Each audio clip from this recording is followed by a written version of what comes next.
Hey friends, welcome to the Concierge Doc podcast. I'm your host, CEO and founder of Littleton Concierge Medicine, Dr. Jason Littleton. Welcome to the podcast. Really excited today because really talking about a topic that's dear to my heart. Why are you tired after flying and what you can do about it? I fly a lot. I travel a lot, whether it's to meetings, vacations, business. And, I realize after all the flying, sometimes I just feel drained. It takes like 24 hours to come back. But why is that? A lot of people want to know. And so we're going to discuss that today on the Concierge Doc podcast. Let's go.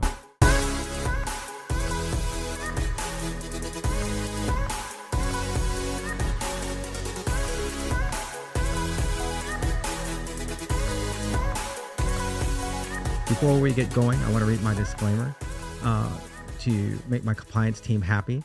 Access to the information and materials contained in this podcast is at your own risk. The information contained is presented for the purpose of educating the consumer on a variety of wellness and healthcare topics. Nothing contained is intended to be instructional for medical diagnosis or treatment. The information contained is compiled from a variety of sources. The information should not be considered complete and exhaustive and should not be in place of a visit or consultation with your own primary care doctor. I say that every time you want to make an appointment with your primary care doctor, or better yet, come see me at Littleton Concierge Medicine. I'd love to see you. I'd love to hear your story so that you can have accurate diagnosis and treatment and a plan tailored specifically to you. That's what it's all about. All right, let's get going. Let's jump into this. So why are you tired? Why are we tired after we fly? And why does it take some time to rebound after flying so that you can feel energized again and get back to your routine? Well, I'm going to talk to you about 7 reasons why this is, and I'm going to give you 7 solutions, okay, so that you can just not miss a beat and feel energized. So let's talk about this. So when we're flying, when we're traveling, there's a lot of different factors. First, there's just the stress of air travel. Air travel can be pretty stressful. You have to think about long lines, going through security, packing, lugging your luggage around. All that takes energy and it's out of your regular routine that you normally do. That stress, that extra effort can cause a person to feel tired. And really just the mental effort that comes into planning, thinking ahead, putting your suitcase together, getting your travel plans together. That's another reason why people can feel tired. And it's something that you don't routinely do. It's something that adds a degree of stress on your body and mental fatigue. So that's one of the reasons. Another reason is when we think about the dynamics of flying, again, you're in the air at 35,000 feet. Now, I understand when you're in an airplane, the cabin's pressurized, but they're only pressurizing it to basically an effectiveness where you're on top of a mountain or maybe 8,000 feet. So if you're at 35,000 feet, the airline is pressurizing the cabin to an effective pressure that makes you or puts you at about 8,000 feet. Now, when you're flying, there's circulated air, but half of that air is coming from the outside air.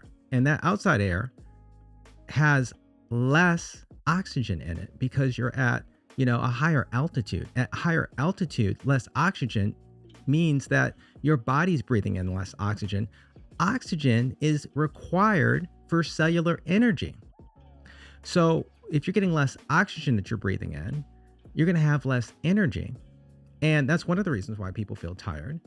But we know that to be true because if you've ever been skiing, which is like my favorite sport, by the way, when you're skiing out west and you're at a high elevation like Colorado, the base level is already 5,000. Then when you get to the zenith of the mountain, you're probably up another 4,000. And so you're at 9,000 feet above sea level. And the air pressure is just different. It takes more work. You get tired faster. It takes more work to ski, more work to walk, more work to do anything exertional because you're breathing less oxygen. And so that's another reason why people feel tired. and why it's important to factor that in.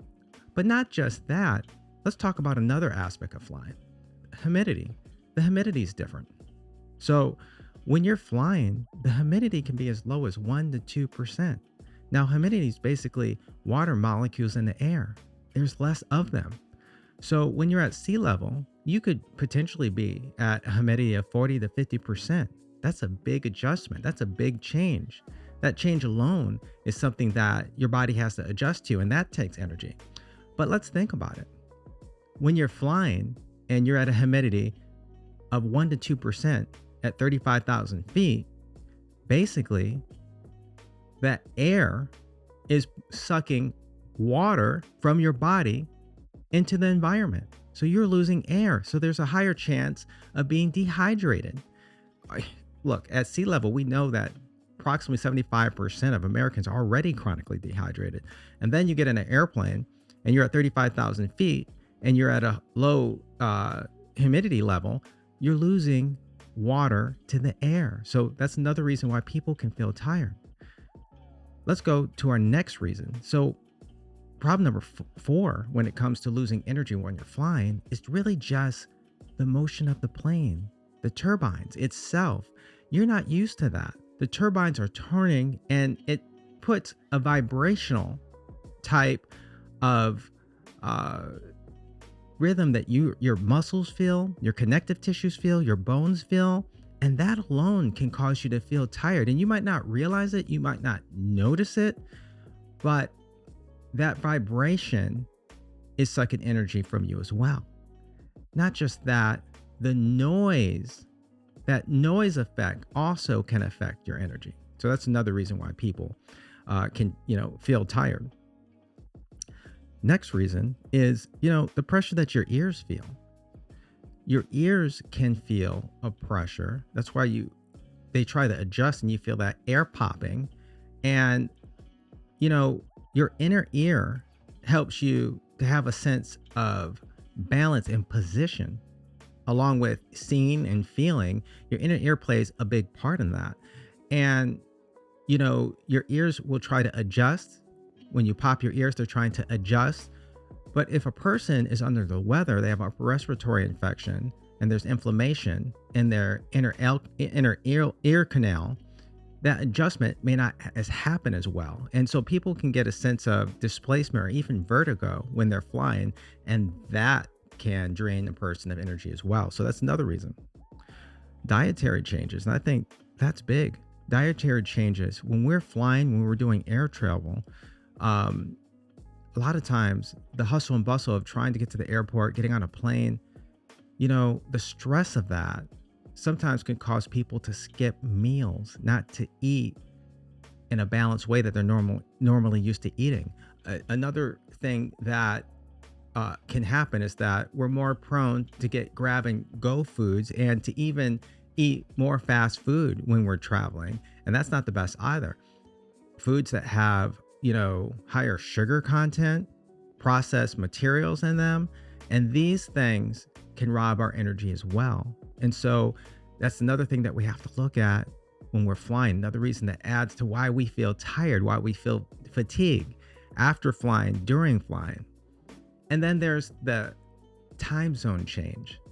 Time zone alone can cause someone to feel jet lag and to feel tired. So these are 7 reasons why, people can feel tired after flying, and why we can feel like we need a whole day just to recover. We need a vacation from the vacation almost. And so I wanted to point out these things so we realize what we're up against. Now, let's talk about some solutions. How can we have a smoother trip? How can we feel energized after our trip? How can we recover faster? Well, let's go through it. So I'm going to go through each point that we just talked about, and I'm going to talk about how we can actually remedy some of these concerns. So let's talk about, again, the stress of air travel. When we talk about the stress of air travel, we talked about how, the hustle and bustle, lagging your luggage.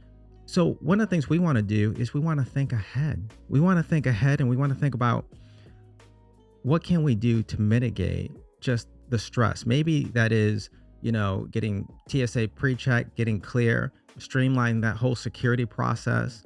Another thing is, packing light, packing in advance, not packing last minute, getting sleep before you leave for your trip. That's so important. Sometimes if you're a last minute packer, you're not getting sleep before you run to the airport. And that's just going to rob you of energy. You're going to feel tired. And then when you get on that plane, you might get a couple hours of sleep, but even still, it's just a different environment. And now you're dealing with the air pressure, the humidity, and all these other things. So thinking ahead, sleeping ahead, packing light can help you. Getting through security can make a difference faster. Like I said, TSA pre-check or getting clear. I have those things, and it can make the stress of air travel a lot easier. When we talk about the air pressure, we've talked about how the air pressure can affect your body. Again, when you're flying at 35,000 feet, it's like putting you at an effective level of 8,000 feet. And what I know from skiing and also being a physician is you want to increase your exercise endurance. When I'm on top of a ski mountain, one of the things that I fight off fatigue with is being conditioned, being in shape, having an exercise routine, being able to do less with more, meaning because there's less oxygen in that environment, having my lungs and my heart conditioned so that I can do less with more. All right. Or in other words, I can do more with less because the oxygen level is lower. So having my lungs conditioned, being able to, just breathe effectively, have higher endurance. That's what you want to do. So having an exercise routine is something that you want to have a habit of doing anyway. And then when we talk about the humidity, we talk about how the humidity can drain you of energy by robbing you of your bodily water. So one of the things that you want to do is stay hydrated. Okay. I recommend drinking 8 ounces of water for every hour you're in the air. Yeah. So if you have, now there's some exceptions to this. If you have congestive heart failure or renal disease, then you want to talk to your doctor. You want to talk to myself about how that adjustment is going to take place in those situations, because you're going to want to drink less water because you don't want to develop fluid overload by drinking too much. But in normal circumstances, 8 ounces of water per every hour you're in the air would be important. And like I said, in the cases of congestive heart failure or renal disease or another chronic medical condition, you want to talk to your doctor about that, or you want to get with me so we can properly assess that and tell you how much water you actually want to drink. But in a normal condition, hydrating with everything in balance, your kidneys, your heart, and being in good health, 8 ounces of water for every hour you're in the air. One of the things I like to do is drink electrolyte solutions. Element is my favorite drink that I like to drink, and it's something that allows me to stay hydrated, when I'm flying, during the flight, after the flight, every day, just circumstances life. I love it because it doesn't have, any sugar. There's no caffeine. And if you heard any of my previous podcasts, my testimony said I stopped drinking caffeine, and I'm really on, whole foods, natural supplements and foods to stay energized instead of, having caffeine, which is diuretic, rob me of the fluid in my body. Alcohol, caffeine, they act as a diuretic and they pull water out of you. So if you're flying at 35,000 feet and you're drinking caffeine or you're drinking alcohol, that's pulling even more water from you. And what that does is it makes your mucous membranes in your nose, your mouth, your eyes more dry. It actually makes them more sticky for microbes. That's why people actually can get sick from flying.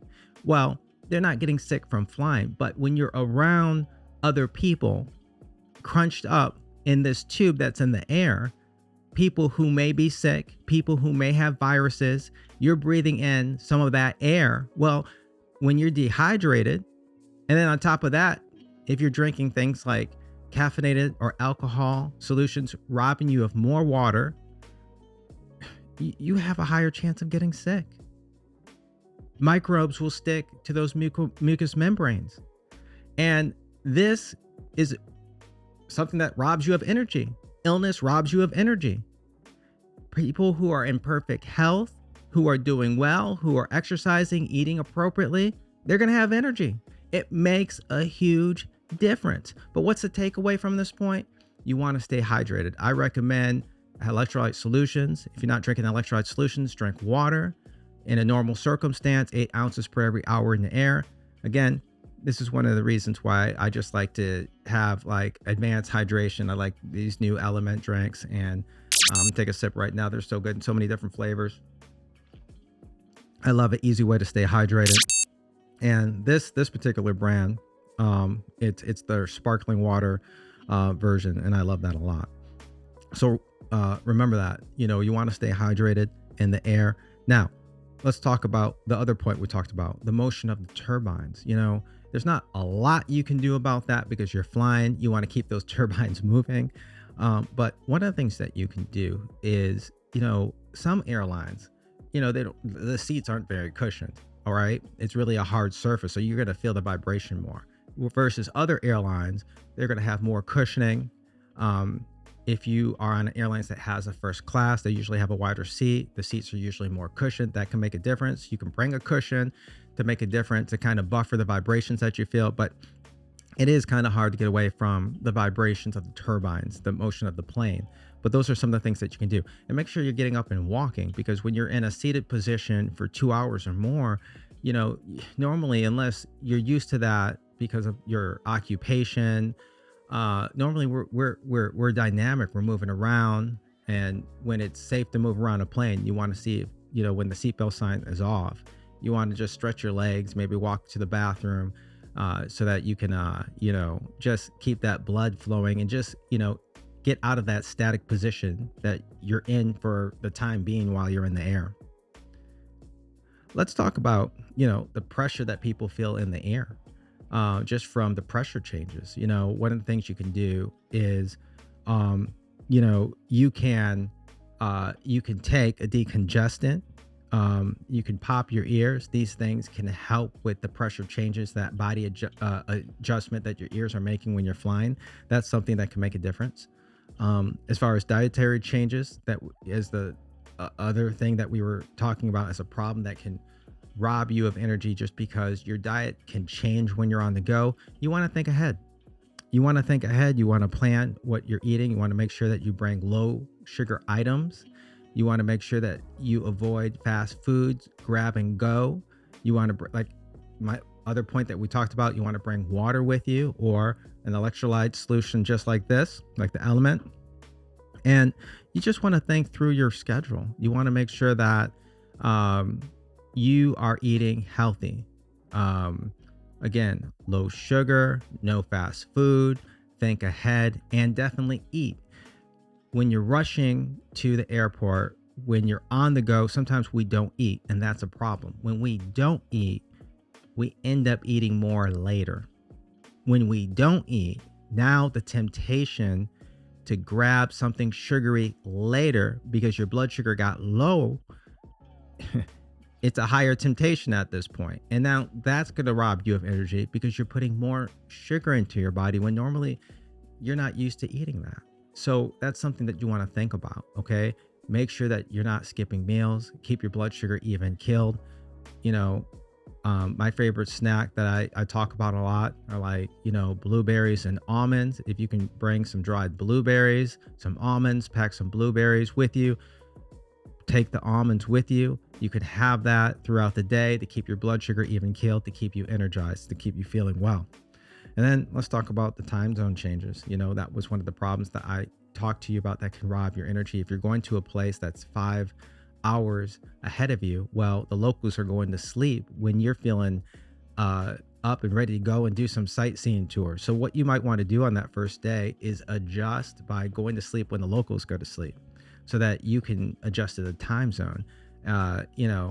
Conversely, if you're going somewhere where they're 5 hours behind, you want to make sure that you get sleep before your trip, so you can stay up a little bit longer and go to sleep when the locals go to sleep once again, so that you can make that adjustment.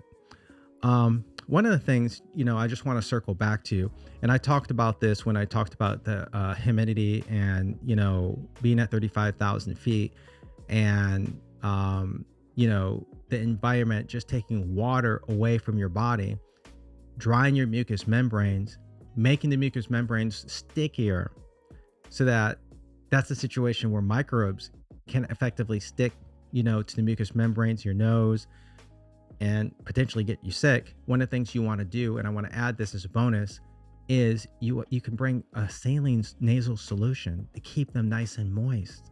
That way you can fight against the dry mucous membranes from the humidity. You could also bring some petroleum jelly and put this at the tips of your nose so that that those areas can stay moist. Make sure you take, make sure you also take, some Vaseline, for your lips to keep those mucous membranes moist and not dry. Bring some eye drops. These are some of the things, along with hydrating, that can make a huge difference and make your mucous membranes, just to keep them moist and hydrated, and you can keep the water in your body. These are things that can make a difference when you're traveling. If you're up and on the go, like I am all the time, you want to use these tips. You want to use these tips so that you could just feel well, stay energized, and rebound faster. People like myself, we don't have an extra day to waste so that we can recover. We need to recover and keep moving when we're doing business, when we're traveling, when we're, being effective. We don't have a time to be sick or time to be down. So these are things that I have found that make a difference. You can use them too. Pass them along by sharing this podcast and subscribing to it, and just being a part of my Instagram, Facebook, YouTube channel, and also soon we're going to be on TikTok. So stay informed, sign up for the newsletter at jasonmd.com, and even better yet, come and become a patient at Littleton Concierge Medicine. I can't wait to see you and hear your story. Well, that's all for this week. I've enjoyed this time with you. I can't wait to hear from you soon. Drop a comment. See you soon. Let's go.